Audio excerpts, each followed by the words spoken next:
I'm John Harwood with the New York Times and CNBC.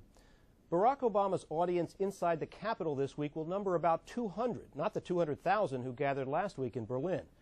Yet all signs point to a closed-door session with similar enthusiasm for the Illinois senator. In one of the notable turnabouts of the 2008 campaign, Democratic politicians and voters alike display more fervor for Obama than Republicans do for John McCain. Within Republican cloakrooms on Capitol Hill, the coolness toward their maverick presidential candidate is mutual. But Democrats express remarkably few reservations about Obama, despite his tough nomination fight with Hillary Clinton and the risks associated with his race, his liberal policy stances, even his non-traditional name. Representative Debbie Wasserman Schultz of Florida told me he's preaching to the choir and we're ready to sing.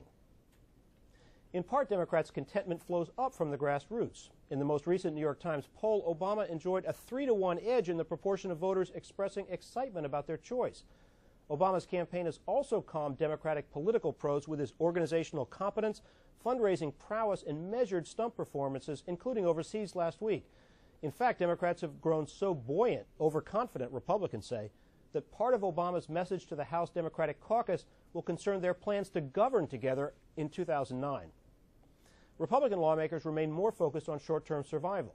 McCain's congressional colleagues, disaffected for years by his unorthodox stances on tax cuts, spending, campaign finance, and immigration, now worry about his thin campaign organization and unfocused message. Team McCain has lately responded with steps to remedy those flaws and improve coordination with fellow Republicans. Yet Republican members of Congress also recognize this incongruity about McCain's candidacy. The very factors that strained their own relationship with him may help both buck the headwinds facing the party at the close of George W. Bush's presidency. In fact, they happily acknowledge that McCain may need to distance himself from congressional Republicans as well as the unpopular White House incumbent.